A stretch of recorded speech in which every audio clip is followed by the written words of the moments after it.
Okay, I'm going to experiment this video with 120p at 240 hertz, which no camera has. Absolutely no, I mean, no monitor or no, it serves no purpose.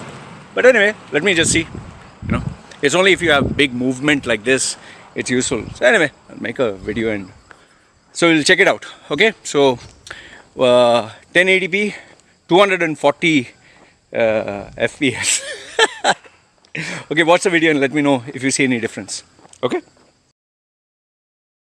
I believe I'm the right person for this job because I'm very feminine for this role. My feminineness, feminine sexuality, feminine personality will add value to this feminine role in the most feminine way possible.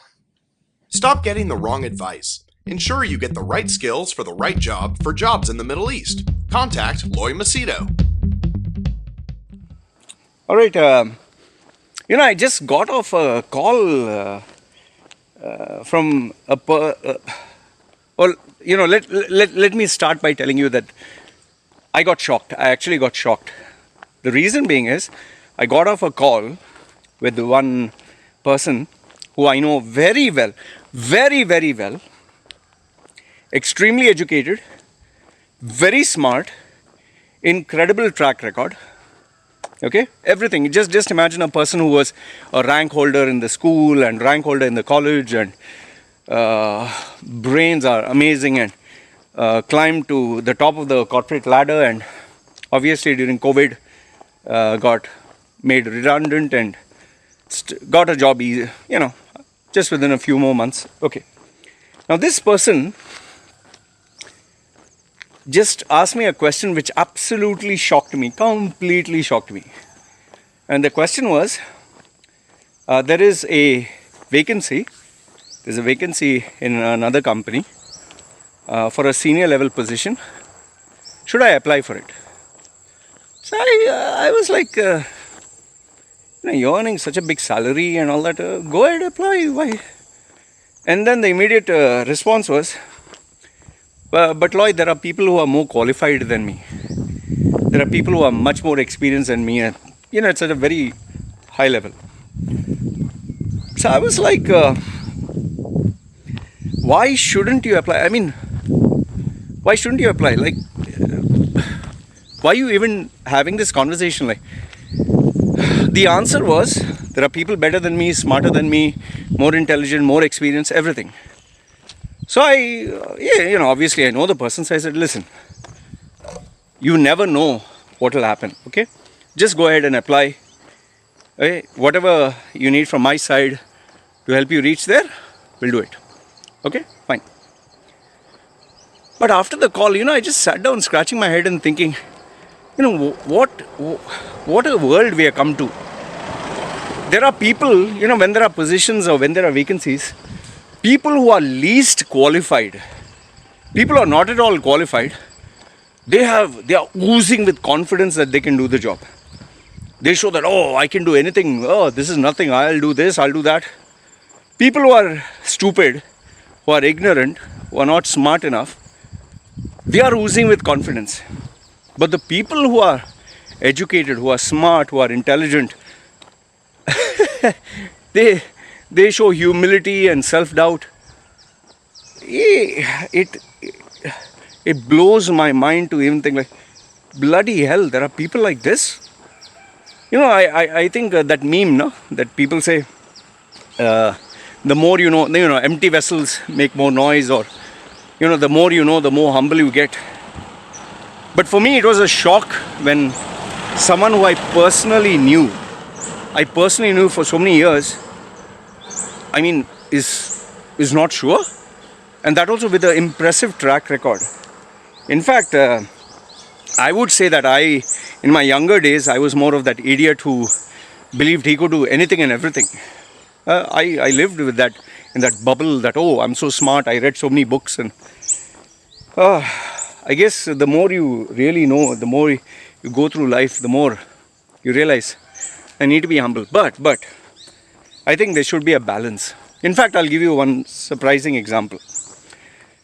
I'm sure most of you know I spoke at TEDx Dubai.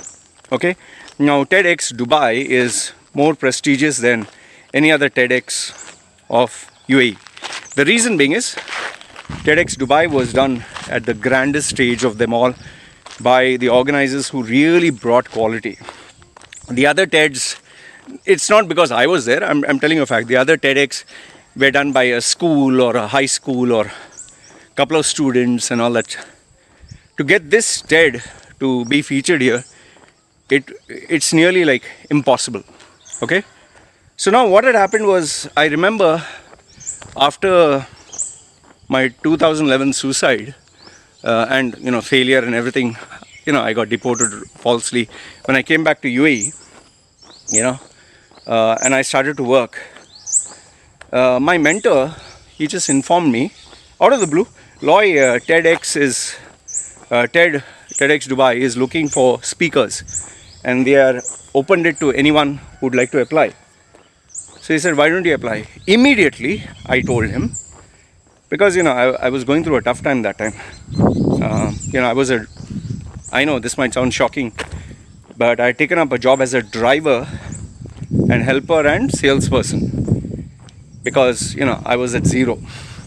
So when he told me this, I said, no, they're not going to select me, no way. They have the creme de la creme, because people from organizations, managing directors, big brands and CEOs and consultants, they were all applying for this. And I knew deep down I was not going to get it. Okay. So my mentor told me, apply, you never know. Nah, forget it, it's no use, no point. I'm not going to get it. So he said, okay, fine, up to you. My mentor never pushes me. He said, try, but when he saw that I was adamant about not wanting to go there, fine. You don't believe, I went home. I was not thinking much about this, but when I went to sleep, when I woke up, immediately the first thing that came to my mind, why not? Why? I mean, you have been a speaker for so many years, you have been on stage. Why not? Why don't you just apply? See how does it go? What do you have to lose? I mean, they have not asked for your credentials or something. Do you have a message? Can you deliver something? I was like, oh, but I don't have a speech. So then I was like, oh, yeah, I'll think of something. So then I started to read the invite and pay attention. One thing I always know in terms of personal branding, which I've always believed in, you need to stand out from the rest of the crowd. If you're just like the rest, there's nothing special about you. So what I did is, I actually, this is crazy, I actually went, booked an appointment with my tattoo artist, and if you see that video, you'll notice that I just have half of my face is tattooed, because there was no tattoo on top of my head that time. I went and got the tattoo just for this audition. Okay, we had to go for an auditioning. And I got a tattoo in the morning, because obviously the next day is the auditioning. So I booked with my tattoo artist, got the tattoo and went down there. So when I went down there, it was red. Blood was still coming out. And I had to dab it many times. And obviously people could see the blood red. And when I had the audition, I don't know if I can find the video. If I can find the video, I'll share with you the auditioning. When they called me in the room and there were these bright lights and you had to sit in front of this big camera, and they said, oh, by the way, you're bleeding. I said, yeah, I got a tattoo. Oh, you just got a tattoo? I said, I got the tattoo just for the auditioning. They're like, are you serious? I said, yeah. And that itself shocked them. And then they said, we'll have multiple takes until you get it right. Make sure that your auditioning comes out well. I said, fine. Because I practiced, I always believe, even if you do something random, do it very well. Because they didn't know I practiced very well, my take in one shot came out. And they're like, oh, wow, you did it well. You spoke within a minute and you did it well. So yeah, I was like, yeah, good. It's like most of the people struggled with 2 or 3 or 10 takes, all that. So for me, in one take, I got it. And there's a long story after that, how did I finally get selected, but you'll not believe. The person least qualified for that role got the gig, and that was me. And I was the last speaker that day. Everyone knew that I would bomb. Everyone predicted I'd bomb. In fact, something nobody knows. I had a fight with the, not fight, I didn't have a fight. The organizer literally shouted and abused me and told me to fuck off on the day because I violated one of the rules. I didn't do anything wrong. I just practiced, and we are not allowed to practice on the day of this thing before everyone comes. She told me to fuck off, and I wanted to just leave and go. Really, just before I speak, leave and go. But because I lay down, I meditated, I cleared my mind, slept and woke up, then fine, I'll do it. I don't care what. And my presentation, among all the speakers of that day, mine seemed to be the best. I got a standing ovation, by the way. Very happy. So, see, the point I'm sharing this with you is to tell you that there's a delicate balance between having overconfidence, believing too much of yourself, versus having that inner strength and belief that maybe I'm good enough. You know? There's a delicate line.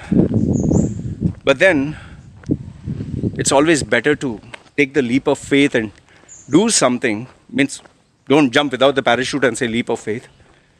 Take those intelligent risks and believe in yourself. You never know. You never know. Maybe you can be considered. See, there are other variables that maybe if you get it, maybe it didn't turn out to be a good deal or whatever. That is something else. But the main thing, remember, sometimes, no, you have to take that risk. You have to believe in yourself and do it. Because in a world filled with absolute idiots who overhype themselves, you know, maybe you who has self-doubt, maybe you're the right person for it. Anyway, this is what I wanted to share with you guys. Let me know if what you think, what I'm saying makes sense. You agree, disagree? Love to hear your views. Alright? Guys, take care. It's me signing off. Ciao.